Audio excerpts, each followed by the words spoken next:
Endometriosis ഉള്ളവർ പാലും പാലുൽപ്പന്നങ്ങളും പഞ്ചസാരയും പൂർണ്ണമായി ഒഴിവാക്കണോ?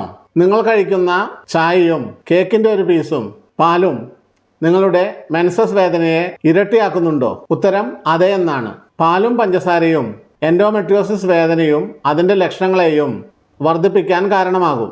പഞ്ചസാര ശരീരത്തിൽ പെട്ടെന്ന് ഇൻസുലിൻ്റെ അളവ് കൂട്ടുകയും അത് ഇൻഫ്ലമേഷന് കാരണമാവുകയും ചെയ്യുന്നു. എൻഡോമെട്രിയോസിസ് എന്നത് ഒരു ഇൻഫ്ലമേറ്ററി രോഗം, നീർക്കെട്ട് കാരണം വരുന്ന ഒരു അസുഖമായതുകൊണ്ട് തന്നെ മധുരം കൂടുമ്പോൾ വേദനയും എൻഡോബെല്ലി എന്ന് പറഞ്ഞ വയറുവീർക്കലും അനുബന്ധ അസുഖങ്ങളും കൂടുവാൻ സാധ്യതയുണ്ട്. പാലിലും മറ്റ് ഡയറി ഉൽപ്പന്നങ്ങളിലും A1 കെസീൻ എന്ന പ്രോട്ടീൻ അടങ്ങിയിട്ടുണ്ട്. ഇത് ചിലരിൽ ഇൻഫ്ലമേഷൻ അഥവാ നീർക്കെട്ടിന് കാരണമാക്കാറുണ്ട്. കൂടാതെ കൊഴുപ്പ് കൂടിയ പാൽ ശരീരത്തിലെ ഈസ്ട്രജൻ്റെ അളവിനെ കൂടുതലാക്കാൻ കാരണമാകാം.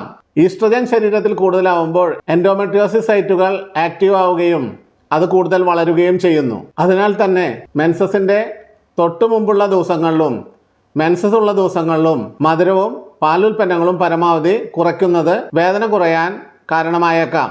അമിതമായ പഞ്ചസാര അടങ്ങിയ കേക്ക്, ചോക്ലേറ്റ്, സോഫ്റ്റ് ഡ്രിങ്ക്സ്, മധുരപലഹാരങ്ങൾ എന്നിവ ശരീരത്തിൽ ഇൻഫ്ലമേഷൻ അഥവാ നീർക്കെട്ട് വർദ്ധിക്കാൻ കാരണമായേക്കാം. ചില സ്ത്രീകളിലെങ്കിലും ഇത് കാരണം വയറ് വീർത്ത് വരിക, അതായത് ബ്ലോട്ടിങ്, ഫെറ്റിക് അഥവാ ക്ഷീണം, അബ്ഡോമിനൽ ഡിസ്കംഫർട്ട് എന്നിവ കൂടുതലായി കണ്ടുവരാറുണ്ട്. ഇതുപോലെ തന്നെ പാല്, ചീസ്, ഐസ്ക്രീം തുടങ്ങിയ ഭക്ഷണപദാർത്ഥങ്ങളിലും ചിലരിൽ ബുദ്ധിമുട്ടുണ്ടാക്കാറുണ്ട്. എന്നാൽ പാലും ഡയറി ഉൽപ്പന്നങ്ങളും ഒഴിവാക്കിയാൽ എല്ലാവരിലും എൻഡോമെട്രിയോസിസ് വേദന കുറയണമെന്നില്ല. കാരണം ഒരു ഭക്ഷണം എല്ലാവരിലും ഒരേ രീതിയിൽ പ്രവർത്തിക്കണമെന്നില്ല. ഇത് മനസ്സിലാക്കാൻ നമ്മൾ എന്താണ് ചെയ്യേണ്ടത്? ഒരു ഫുഡ് ഡയറി സൂക്ഷിക്കുക.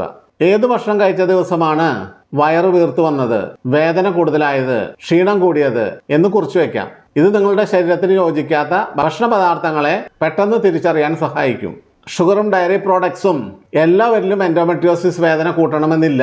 പക്ഷേ ചില സ്ത്രീകളിൽ എൻഡോമെട്രിയോസിന്റെ ലക്ഷണങ്ങൾ കൂടുതലാക്കാനും ബുദ്ധിമുട്ടുണ്ടാക്കാനും ഈ ഭക്ഷണ പദാർത്ഥങ്ങൾക്ക് കഴിവുണ്ടുതാനും. നിങ്ങളുടെ ശരീരത്തിന്റെ പ്രതികരണം ശ്രദ്ധിക്കുക. ഭക്ഷണക്രമം ചിലരിലെങ്കിലും വേദന കുറയാൻ സഹായിക്കുമെങ്കിലും എൻഡോമെട്രിയോസിസ് മാറുവാൻ മരുന്നുകൾ ഒരു പരിധിവരെ സഹായിക്കാറുണ്ട്. ശരിയായ ചികിത്സ ശരിയായ സമയത്ത്.